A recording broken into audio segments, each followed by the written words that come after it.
कहानी शुरू होती है टोक्यो की एक शांत सड़क पर। 37 साल का मिकामी सातोरू अपनी लाइफ से काफी संतुष्ट है। एक बड़ी कंपनी में अच्छी नौकरी, बेहतरीन प्रमोशंस, सब कुछ सही था। बस कमी थी तो एक पार्टनर की। 37 साल तक सिंगल रहने के बाद उसने मान लिया था कि शायद उसकी किस्मत में कोई गर्लफ्रेंड नहीं है। लेकिन उसे क्या पता था कि आज उसकी ये साधारण जिंदगी हमेशा के लिए बदलने वाली है। सातोरू अपने जूनियर तामुरा और उसकी मंगेतर सावातारी मीहो से मिलने जाता है। हंसी मजाक चल ही रहा था कि अचानक भीड़ में से एक पागल आदमी हाथ में चाकू लिए तामुरा की तरफ लपकता है। तामुरा को बचाने के चक्कर में सातोरू बीच में आ गया और चाकू सीधे उसकी पीठ में जा लगा। जैसे ही सातोरू जमीन पर गिरा, उसे असहनीय जलन और दर्द महसूस होने लगा।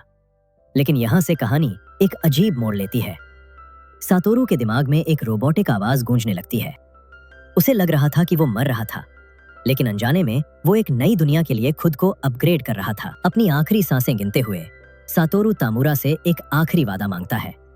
तामुरा, मेरे घर जाओ और मेरे कंप्यूटर की हार्ड डिस्क को पानी में डालकर सारा डेटा मिटा देना। एक मरते हुए आदमी की ये अजीबोगरीब ख्वाहिश सुनकर तामुरा रो पड़ता है। सातोरू की आंखें बंद हो जाती हैं और वो एक गहरे अंधेरे में डूब जाता है। जब उसकी चेतना वापस आती है तो उसे कुछ भी दिखाई नहीं देता, न हाथ, न पैर, न आंखें। एहसास होता है कि वो अब इंसान नहीं रहा।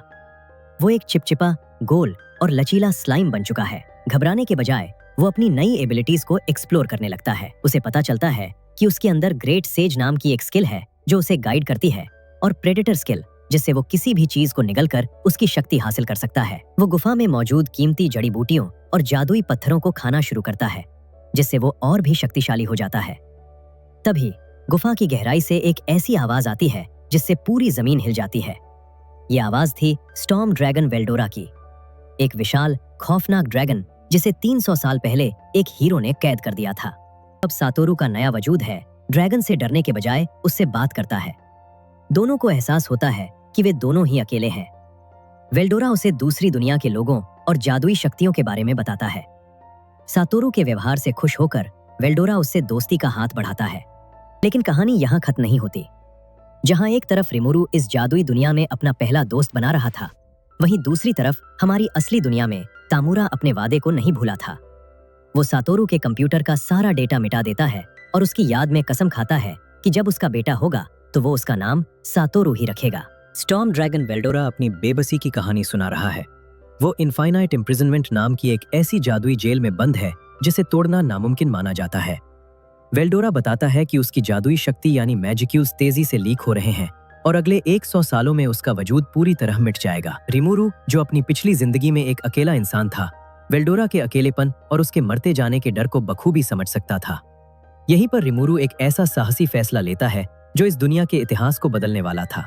रिमुरु अपनी ग्रेट सेज स्किल से मशविरा करता है। योजना ये थी कि रिमुरु अपनी प्रेडेटर स्किल का इस्तेमाल करके वेल्डोरा को पूरा का पूरा निगल लेगा। अब आप सोच रहे होंगे कि इससे वेल्डोरा आजाद कैसे होगा। असल में रिमुरु के शरीर के अंदर एक अलग ही आइसोलेशन स्पेस है। वेल्डोरा रिमुरु के अंदर सुरक्षित रहकर उस जादुई सील को अंदर से एनालाइज करेगा, जबकि रिमुरु की ग्रेट सेज स्किल उस पर बाहर से काम करेगी। ये एक डबल अटैक जैसा था। लेकिन इस महान कार्य से पहले वेल्डोरा ने एक ऐसी रस्म निभाई जो इस दुनिया में पावर का असली जरिया है। उसने रिमुरु को एक नाम दिया, रिमुरु टेम्पेस्ट, और बदले में रिमुरु ने वेल्डोरा को भी टेम्पेस्ट सरनेम दिया। दोस्तों, इस दुनिया में नाम मिलना कोई छोटी बात नहीं है। ये एक गहरा बंधन है जो शक्तियों को कई गुना बढ़ा देता है। जैसे ही रिमुरु ने वेल्डोरा को निगला, गुफा के अंदर एक अजीब सा सन्नाटा छा गया। लेकिन गुफा के बाहर तो जैसे कयामत आ गई थी। वेल्डोरा उस पूरे जंगल और उसके आसपास के इलाकों का रक्षक था। जैसे ही वेल्डोरा गायब हुआ, दुनिया भर के चर्च, जादुई गिल्ड्स और अलग अलग देशों के राजा खौफ से कांपने लगे। उन्हें लगा कि शायद कोई ऐसी महाशक्ति जाग गई है जिसने वेल्डोरा जैसे डिजास्टर क्लास ड्रैगन को पल भर में राख कर दिया। शक्ति का वह संतुलन जो 300 सालों से कायम था, अब पूरी तरह टूट चुका था। गुफा के अंदर रिमुरु अब बिल्कुल अकेला था, लेकिन वह पहले से कहीं ज्यादा ताकतवर हो चुका था। उसने गुफा से बाहर निकलने का सफर शुरू किया, लेकिन यह रास्ता आसान नहीं था। रास्ते में उसका सामना ब्लैक स्नेक और खतरनाक बिच्छुओं से हुआ। रिमुरु ने अपनी नई शक्तियों का जमकर इस्तेमाल किया। उसने सांप को हराकर उसकी पॉइजन मिस्ट हासिल की और चमगादड़ों को निगलकर उनकी अल्ट्रासोनिक वेव्स का इस्तेमाल करना सीखा। यही वह पल था जब रिमुरु ने पहली बार अपनी आवाज खोने के बाद फिर से बोलना शुरू किया। आखिरकार हफ्तों की मशक्कत के बाद रिमुरु को गुफा के मुहाने पर रोशनी दिखाई दी। वहां उसकी मुलाकात कुछ इंसानी एडवेंचरर से हुई, जिन्हें देखकर रिमुरु को अपनी पुरानी दुनिया की याद आई। लेकिन वह जानता था कि अभी उसके सामने आना खतरे से खाली नहीं है। वह चुपके से स्टेल्थ स्किल का इस्तेमाल कर गुफा से बाहर निकल गया और पहली बार इस नई दुनिया के सूरज की रोशनी देखी। लेकिन जैसे ही उसने जंगल में कदम रखा, उसका सामना गॉब्लिन्स के एक छोटे से जत्थे से हुआ।